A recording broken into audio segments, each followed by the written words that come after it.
Welcome to the Answers for Elders radio show. Meet the trusted experts who will give you straight answers and will help guide you on the path of later life care. Now, here's your host, founder, caregiver, and CEO, Suzanne Newman. And welcome back, everyone, to Answers for Elders radio network, heard across the USA. And we are talking to Allyson Schreier, who's a CEO and founder of Zinnia TV. And please check out Zinnia TV if you have a loved one with dementia and Alzheimer's. It is an amazing program. And by the way, before we start this next segment, Allyson, I actually told a corporate office the other day all about your program, and they sent it all out to their community. So I think you're going to be getting some people sign up for Zinnia TV. So Allyson, tell us a little bit. You and I are huge fans of Teepa Snow, who is kind of a teacher of Alzheimer's, and you can catch her on YouTube. She's got a lot of videos out there. She is amazing. And I love that you are mentioning her, because you have this amazing called the 4 F's of an environment for those with dementia. And I was thrilled that you're going to share those. Yeah, absolutely. So Teepa Snow, for those of you who are not familiar, is Teepa, and then Snow, SNOW. And many years ago, one of the first things I did when my husband was diagnosed with dementia is I started voraciously watching and reading about and learning from Teepa Snow. Mm-hmm. I became certified as a coach and a consultant and a teacher with the Teepa Snow organization. Mm-hmm. Full disclosure, I no longer maintain those certifications just because I got a little busy. Mm-hmm. A little bit. And I still send everybody her way. Uh-huh. And one of the things that really spoke to me in the work that she does is this idea of making the environment a friendlier place. And so what she maintains is that an environment should be friendly, familiar, functional, and forgiving. And so let's just talk about those a little bit. So first of all, what does friendly mean? So friendly is an environment that feels right to me. It's an environment that feels comfortable and it feels like I belong there. So just looking at the kitchen, for instance, that we would want it to be something that speaks to who I was as well as who I am. So mm-hmm. Be a color scheme that I love and that I find comforting. Mm-hmm. A kitchen that uses solid contrasting colors for dishware and towels so that they are easily distinguishable from cabinets, countertops, and appliances. Mm-hmm. And I mentioned earlier that has high contrast switch plates so that mm-hmm. it's easy for me to find those. I also want to make sure to, in this friendly vein, that the lighting is really good in the kitchen. Oh, good point. Yes. Throughout the house. Like light strips underneath the cabinets, for instance. Mm-hmm. And we want to make sure that we don't, if there's opportunities for natural lighting, go for it. Mm-hmm. And we want to make sure that we don't use lighting that creates shadows, because shadows can be interpreted as scary. Ah, good point. Yeah. So that's friendly. The second F is familiar. And so I want to make sure that somebody is familiar with their space.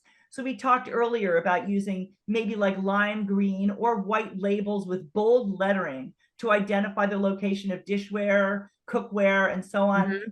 Is true within the refrigerator as well, that we want to ensure that all food items are clearly labeled, that food storage containers are marked with contents and a date. Mm-hmm. And we also think about removing some of the kitchen cabinet doors for using open concept shelving. Sure. Things are clearly visible. And so that is familiar. I'm familiar with all of the things that are in my kitchen. Mm-hmm. Functional, reducing the quantity of items in the cabinets and the drawers to a minimum, which we talked about a little bit before. Yes. Down to its essentials. Reducing clutter on the countertop. I don't know how many appliances you have on your countertop. I have way too many. I do too. We talked about using hooks to hang utensils on the wall so that things are in plain view. So the kitchen is a highly functional space for me to be in and get things done. Mm-hmm. And then the fourth F, so we did friendly, familiar, and functional. And then the fourth F is forgiving. So I want to make this kitchen a safe space. And this, of course, goes throughout the entire house. Removing kitchen floor mats to prevent falls. We talked about the fact that they could be a tripping hazard as well as possibly confusing, especially if they're a dark color. Ensuring that cords on small appliances are in good working order and not a jumble. And maybe having like a power strip where everything plugs in, and creating, pardon me, laminated cards with basic instructions for simple tasks, like how to make a pot of coffee, how to cook oatmeal, or how to heat a can of soup. So that's the basics of the 4 F's: friendly, familiar, functional, and forgiving, that are described by Teepa Snow. And so we can see how this applies really throughout the entire environment. And absolutely, for someone with dementia, I want to look at the space through their eyes. And I want to ask myself, is this a space that's friendly to them? Is it going to seem familiar to them? Again, if I'm moving a loved one into long-term care and I'm creating the space for them in that long-term care setting, is it going to be reminiscent of where they came from? Is it someplace that's going to appear friendly and familiar to them? And this can go with smells as well. Right. Like we talked earlier about the environment, bringing in leaves, bringing in flowers, remind them of where they used to live. And within every space in the house, does it function to meet their needs? So even just as we talked earlier, that table that I sit beside when I watch TV, does it just contain the things that I really need the most? Or are there many other things that are going to make it hard for me to find the things that I need the most? Right. And certainly when you think about the whole aspect of an environment, I think sometimes you made a statement that I think is so profound, and that's look at it through their eyes. I think one of the things we tend to do is we get busy and we think, oh, well, this will look great. I'm going to put up Christmas decorations all over the place. We're heading into the holidays. Flashing lights, I've heard, are really, really like horrible for those with dementia.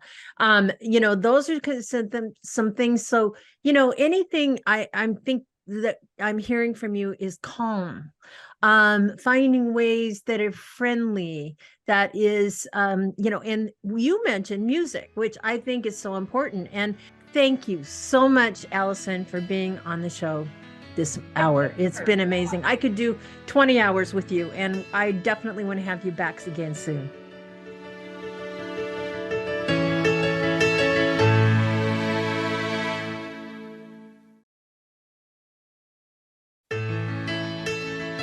Time to get back to Suzanne and more Answers for Elders. I would like to thank our guest this week, Allyson Schreier, who's the CEO and founder of ZinniaTV.com. That is ZINNIA TV.com. Think about the environmental awareness that you have if you're taking care of a loved one, if you know of someone. This interview will be on our website as well as on Apple Podcasts. Share it with them. Learn how to create an environment that is friendly and supportive to your loved one. We hope you're enjoying the Vitality Revolution, the program that we have going forward. And until next week, be good to each other. We at Answers for Elders thank you for listening. Did you know that you can discover hundreds of podcasts in our library on senior care? So visit our website and discover our decision guides that will help you also navigate decision making. Find us at answersforelders.com.